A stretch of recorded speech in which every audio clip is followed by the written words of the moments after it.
Abramos nuestras Biblias en el libro de Isaías, capítulo 25, y vamos a leer, a dar lectura a la palabra. Vamos a leer la Torah del capítulo Isaías, capítulo 65, del 1 al 11. Y dice así, Isaías, repito, Isaías 65, del 1 al 11. Dice, fui buscado por los que no preguntaban por mí. Fui hallado por los que no me buscaban. Dije a la gente que no invocaba mi nombre, heme aquí, heme aquí. Extendí mis manos todo el día al pueblo rebelde, el cual anda por camino no bueno, en pos de sus pensamientos. El pueblo que en mi rostro me provoca de continuo ira, sacrificando en huertos, quemando incienso sobre ladrillos, y que se quedan en los sepulcros y en los lugares escondidos pasan las noches, que comen carne de cerdo y en sus ollas hay caldo de cosas inmundas. ¿Qué dicen? Estate en tu lugar, no te acerques a mí, porque soy más santo que tú. Estos son humo en mi furor, fuego que arde todo el día. He aquí escrito está delante de mí, no callaré, sino que recompensaré y daré pago en su seno. El 7. Y por vuestras iniquidades, dice Jehová, y por las iniquidades de vuestros padres juntamente, los cuales quemaron incienso sobre los montes y sobre los collados me afrentaron, por tanto yo les mediré su obra antigua en su seno. Así ha dicho Jehová, como si alguno hallase mosto en un racimo y dijese, no lo desprecies porque bendición hay en él. Así haré yo mismo por mis siervos, que no lo destruiré todo. Sacaré descendencia de Jacob y de Judá, heredero de mis montes, y mis escogidos poseerán por heredad la tierra, y mis siervos habitarán allí, y será Sarón para habitación de ovejas, y el valle de Acor para majada de vacas, para mi pueblo que me buscó. Pero vosotros, los que dejáis a Jehová, que olvidáis mi santo monte, que ponéis mesa para la fortuna y suministráis libaciones para el destino. Yo también os destinaré a la espada, y todos vosotros os arrodillaréis al degolladero, por cuanto llamé y no me respondiste, hablé y no me oíste, sino que hicisteis lo malo delante de mis ojos, escogisteis lo que me desagrada. Amados, voy a explicar esto. ¿Cuál es el significado del árbol de Navidad?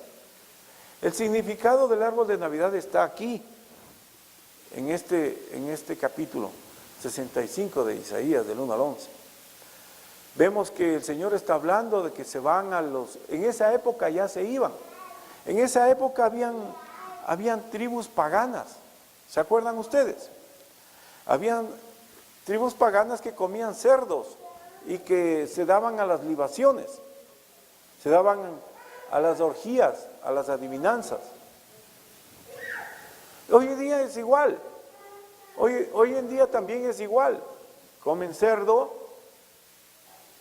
No conozco si se darán a las orgías, a lo mejor sí, asumo que sí, como el mundo está tan corrupto, no me consta, pero presumo. Lo que sí creo y he podido ver es que hay una gran tendencia hacia la adivinación. La adivinación, por ejemplo, que gente que llegan las Navidades y llegan el fin de año y compran las 12 uvas, que compran la ropa color amarillo y se ponen que no sé qué. Y otros cogen maletas y se dan 7 vueltas a la casa donde moran, pidiendo viajes y fortuna. Y entonces esto es una costumbre de los mitraístas. El mitraísmo era una religión antigua, muy antigua, que eran idólatras, eran paganos, y ellos tenían 2 dioses.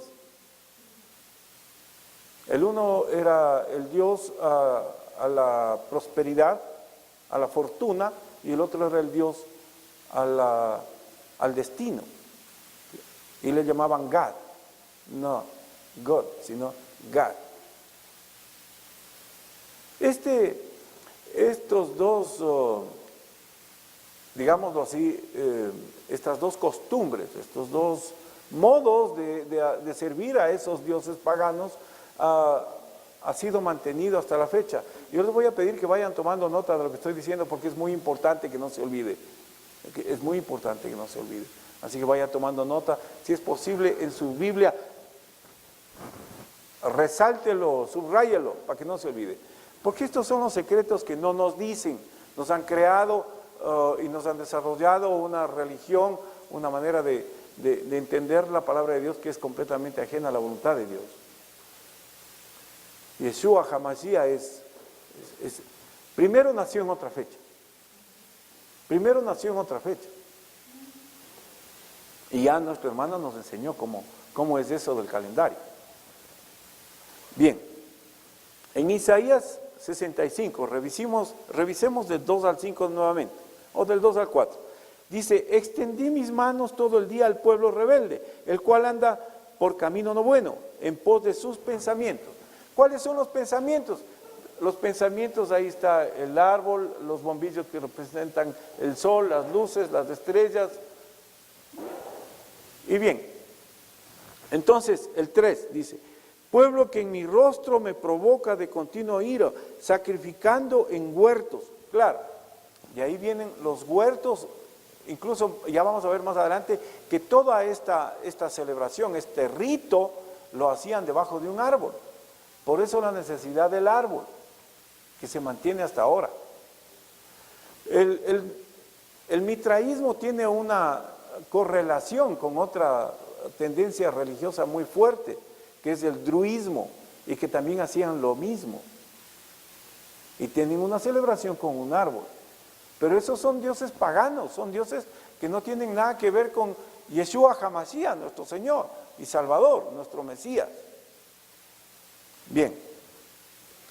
Igualmente en el 4, leamos el 4, que dice, sacrificando en huertos y quemando incienso sobre ladrillos, y que se quedan en los sepulcros y en lugares escondidos pasan la noche y comen carne de cerdo. Comen carne de cerdo y en sus ollas hay caldo de cosas inmundas.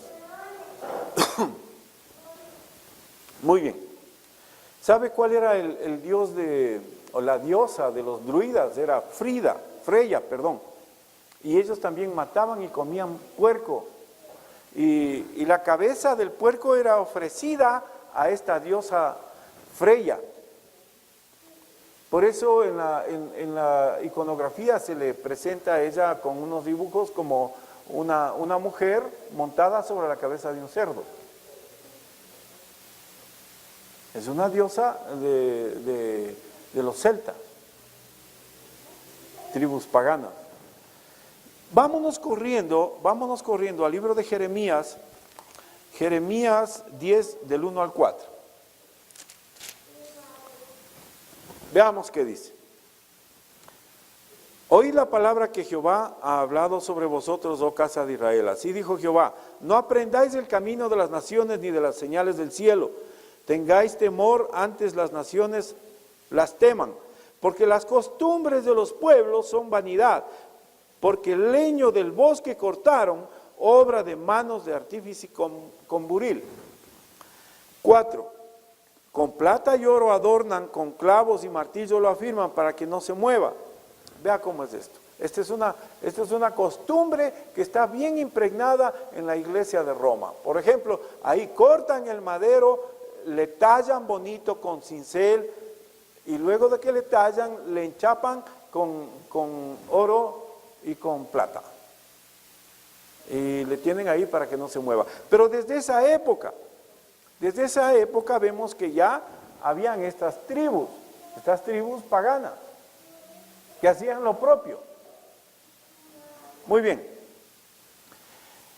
Una cosa también muy sui generis de los druidas que no nos han contado a nosotros, es que era costumbre colgar las cabezas de los enemigos afuera de las casas de los druidas,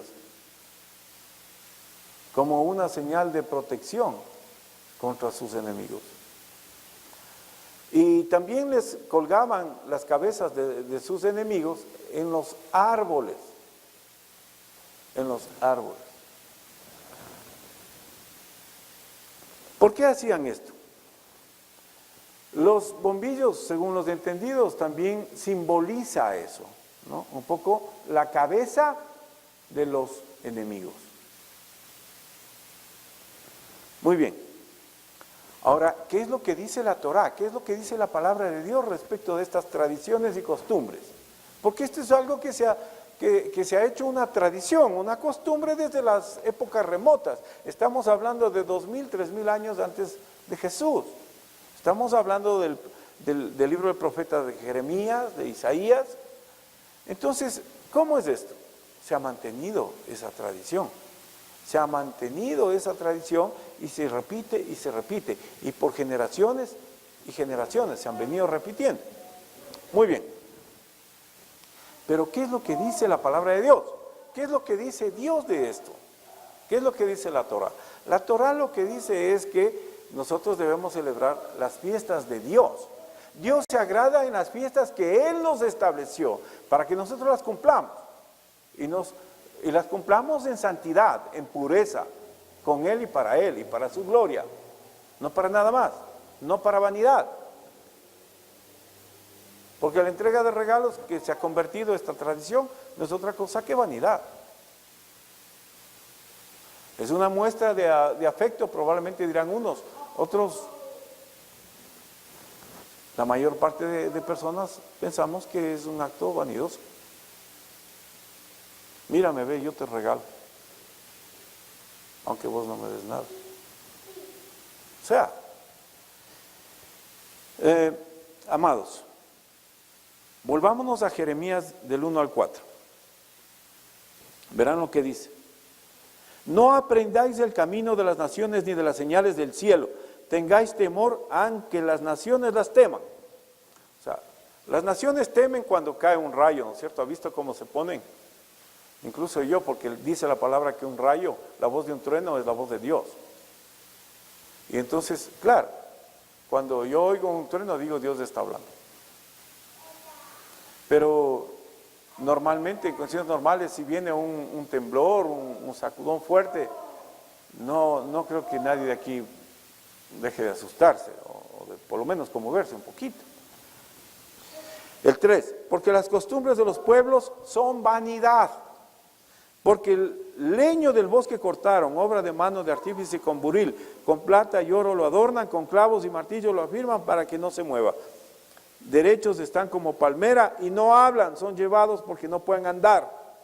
Claro, no tengáis temor de ellos, porque ni pueden hacer mal, ni para hacer bien tienen poder. ¿Y qué es lo que ocurre normalmente? En la iglesia de Roma hemos visto que se rinde culto de adoración a palos así enchapados en oro o en plata. Y como los maderos no pueden caminar solos, entonces los levantan y salen en las procesiones ahí. Pero cada cual es libre, ¿no? Nosotros vamos a oír lo que no nos han contado y vemos que es una tradición, una costumbre muy remota que se ha venido de generaciones en generaciones repitiendo. Regresemos a Isaías 66, pero ahora es al 66. 66, 17. Dice, los que santifican y los que se purifican en los huertos, uno tras otros, los que comen carne de cerdo y abominación y ratón, juntamente serán talados, dice Jehová. O sea que comer cerdo. Y los que comen cuy. Es como primo hermano del ratón. Serán talados, dice. Talados. ¿Qué es talar? ¿Han visto cómo cortan un árbol para que... Dice, este árbol no da fruto, hay que talarlo. Cortan las ramas, le dejan yumbito. Aquí llamamos yumbo, ¿no? Bueno. Serán talados, ha dicho Yahweh, ha dicho Jehová. ¿Por qué? Porque Jehová se agrada en las fiestas sagradas que Él estableció. no en las fiestas que nosotros hacemos por nuestros propios pensamientos, costumbres, tradiciones. Estamos. Vamos entendiéndonos, ¿no es cierto? Muy bien. Claramente Yahweh dice que aquel que haga todas esas abominaciones será cortado de su pueblo. Yahweh no quiere que se le hagan fiestas impuestas por el hombre, solamente quiere las fiestas que mandó y que se celebran en Levítico 23. Vámonos a Levítico 23. Levítico 23. ¿Qué dice Levítico 23? Las fiestas solemnes. Ahí está sobre guardar el sábado, está en el 6, el 12, el 16, y la forma de cómo debes guardar las fiestas. El 27 te habla del Yom Kippur, el 24 te habla de las fiestas de trompetas, en el capítulo 23, y el 32 te habla nuevamente del día de reposo, que es guardar el sábado, el Shabbat. ¿Y por qué no se cumple esto? Es que eso es legalismo. Es que eso es en la época de la ley. Ahora vivimos en la época de gracia. Que celebrar el cumpleaños de un hermano, el aniversario de su nacimiento, es bueno. Pero no es bíblico, hermano. Podrá ser bueno, pero no es bíblico. Y yo no creo realmente que sea bueno. Eso es como alimentar la vanidad. Es una costumbre. No es bíblico. Lo que nosotros debemos hacer es lo bíblico, lo que Dios manda. Debemos ser más bíblicos y remontarnos a nuestras raíces hebreas. No a las raíces paganas de estos otros que eran los rebeldes, los que se oponían a Dios y fueron talados. ¿Estamos? Ahora ya sabemos de dónde viene. Ya sabemos que han venido estas costumbres del mitraísmo y del druismo, ¿no es cierto? Ya tenemos claro. Muy bien. Ahora, ¿de dónde viene el árbol? ¿Y de dónde viene la comida de cerdo? Vamos a Romanos 11, 4, 5. Dice, pero, ¿qué le dice la divina respuesta? Me he reservado 7,000 hombres que no han doblado rodilla delante de Baal. Así, también aún en este tiempo ha quedado un remanente escogido por gracia. Remanente escogido por gracia.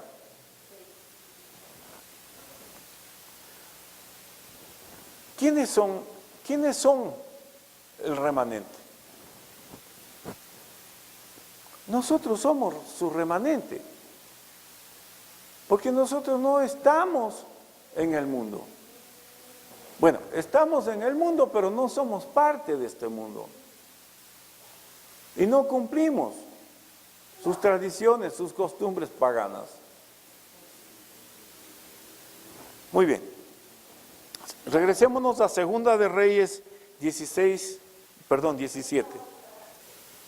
Dice, dejaron todos los mandamientos de Jehová su Dios y se hicieron imágenes fundidas de 2 becerros, también imágenes de acera, y adoraron a todo el ejército de los cielos y sirvieron a Baal, e hicieron pasar a sus hijos y sus hijas por fuego, y se dieron a adivinaciones y a agüeros o agoreros, y se entregaron a hacer lo malo delante de los ojos de Jehová, provocándole a ira. Jehová, por tanto, se airó en gran manera contra Israel y los quitó de delante de su rostro, y no quedó sino solo la tribu de Judá.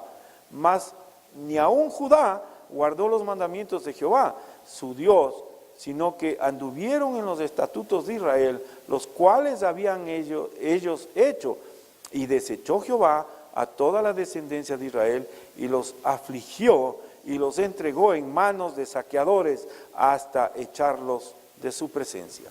¿Estamos? Amados, ¿quiénes son entonces el remanente? ¿Quiénes somos el remanente?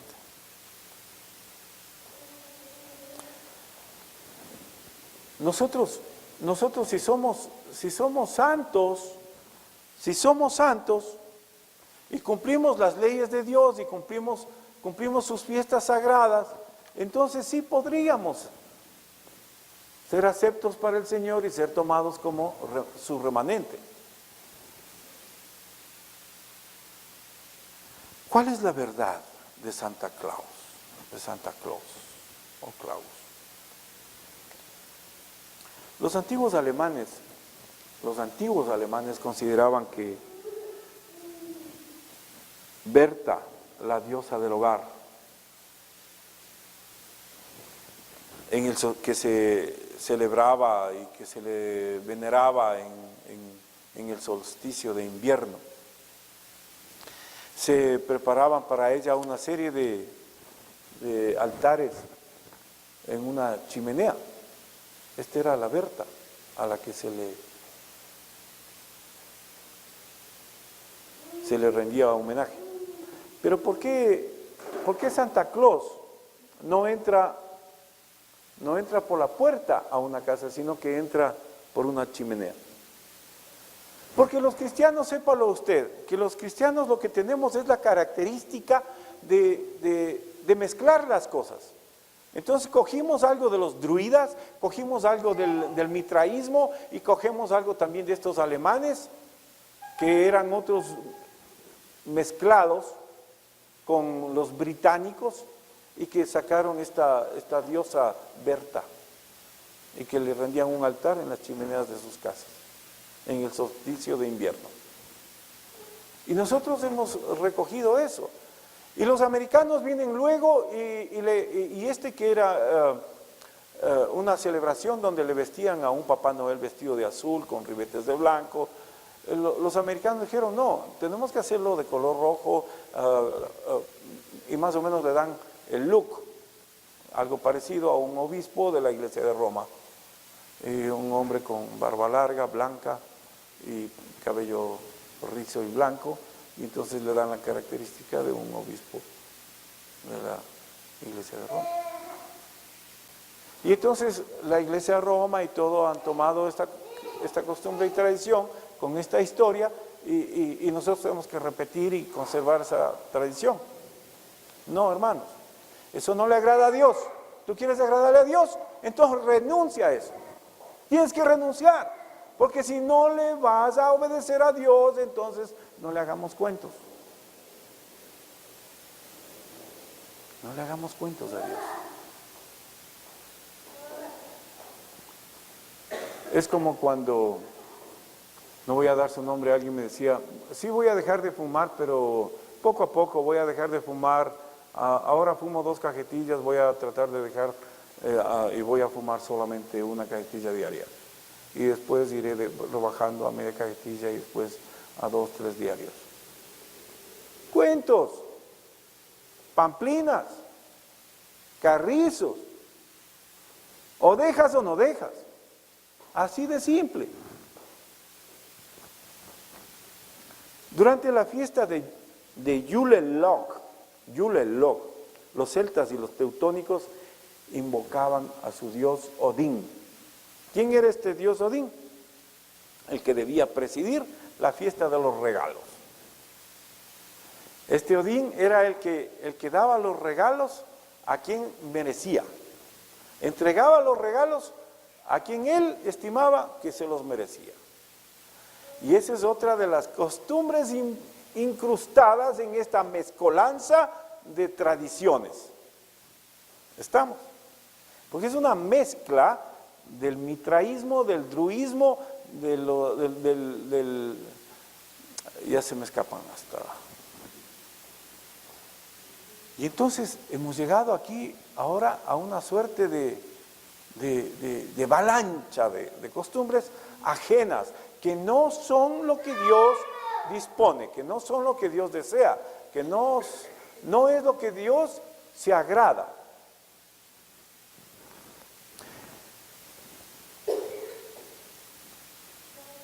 Este dios Odín, era el dios que también era con Berta. Con Berta eran los que eran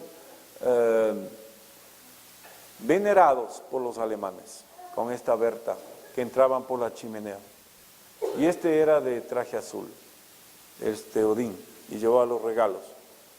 Pero ¿quién era Odín? Odín era un sujeto que tenía muchos hijos, y era considerado como el dios de todos los dioses nórdicos en esa época. Odín y Berta. Muy bien. Lo mismo ocurrió con Santa Claus. Había un sacerdote católico que se llamaba Siente-Claus. Este sacerdote es el que lo sacaron los americanos y le vistieron y le convirtieron en lo que ahora es Santa Claus. Muy bien. Estamos claros, ¿no es cierto? La entrega de los regalos era una costumbre que se llamaba estrenas, desde aquellas épocas, ¿no? El intercambio de regalos era una costumbre estrenas. Ahora, ¿en qué parte de la Biblia, yo quisiera que alguien me diga, en qué parte de la Biblia, de la Torá, existe o qué fundamento bíblico hay de esto de las estrenas, de que tenemos que intercambiar regalos? ¿Dónde está? Y a eso a muchos, incluso el catolicismo ha tomado el tema por el tema de la adivinación y hacen mucho hincapié en el tema de los Reyes Magos, de Melchor, Gaspar y Baltasar. Hacen mucho hincapié por el tema de la magia blanca que ellos llaman. Y no hay tal. Eso no es algo que le agrada a Dios.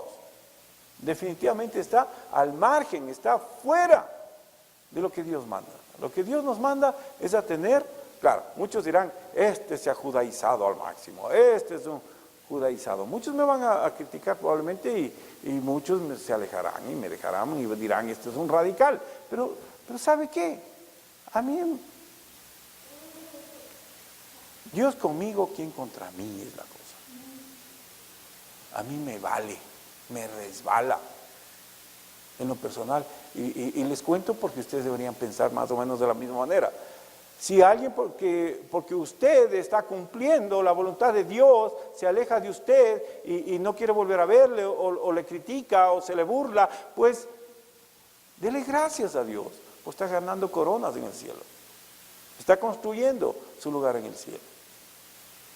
Está comprando el ticket del pasaje para entrar al cielo y tener coronas en el cielo. Pero no se amedrente, no se arreste. Todo lo contrario. Si le dicen, este se ha judaizado, bueno, mejor. Es como que si le dijeran que se ha vuelto loco, bueno, pues ya. Si eso crees, estoy loco, ya. Verán, hermanos,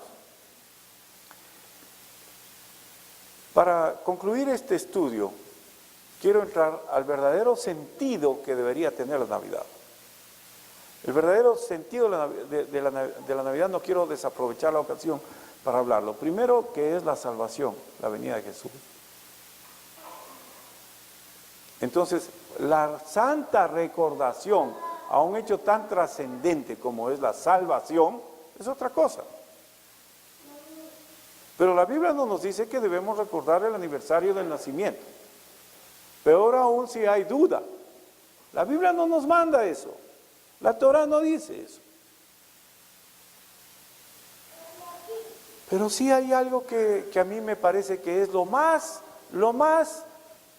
aplicable en el tema de la Navidad para entender el verdadero significado de la Navidad.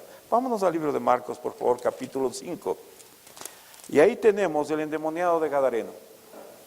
Tenemos el endemoniado de Gadareno que dice, vamos a leer todo el texto, ¿les parece? Dice, vinieron al otro lado del mar, a la región de los Gadarenos, y cuando salió el de la barca, él de la barca, enseguida vino a su encuentro de los sepulcros. ¿De dónde vino? De los sepulcros. Un hombre con espíritu inmundo, que tenía su morada en los sepulcros. ¿Dónde tenía la morada? Vivía en los cementerios. Dice, y nadie podía atarle ni aún con cadenas. Nadie podía atarlo ni aún con cadenas. O sea que las cadenas, él las rompía las cadenas. Era tan fuerte que ni las cadenas lo detenían. Dice, porque muchas veces había sido atado con grillos y cadenas, mas las cadenas habían sido hechas pedazos por él y desmenuzados los grillos. Nadie le podía dominar. ¿Cómo sería este hombre? Puede imaginarse. Terrible. Y siempre, de día y de noche, andaba dando voces. ¿Qué es eso de andar dando voces? Gritaba, aullaba. Dice, en los montes y en los sepulcros, e hiriéndose con piedras. Seguramente cogía las piedras afiladas y ¿y por qué gritaba? ¿Y por qué aullaba? Y vivía en los sepulcros. ¿Por qué vivía en los panteones? Y se laceraba con piedras afiladas. ¿Por qué? ¿Por qué aullaba? Porque estaba atormentado, estaba perseguido, estaba poseído. Era un hombre atormentado. Muy bien. Cuando vio pues a Jesús, lejos corrió y se arrodilló ante él. Y clamando a gran voz dijo, ¿qué tienes conmigo, Jesús, Hijo de Dios, el Altísimo? Fíjese usted, ahí hay algo bien interesante. El demonio que estaba ahí adentro sabía quién era Jesús y le dice, Hijo del Dios Altísimo eres, ¿qué tienes conmigo? ¿Qué tuvo? Tuvo temor. El diablo le teme a Dios.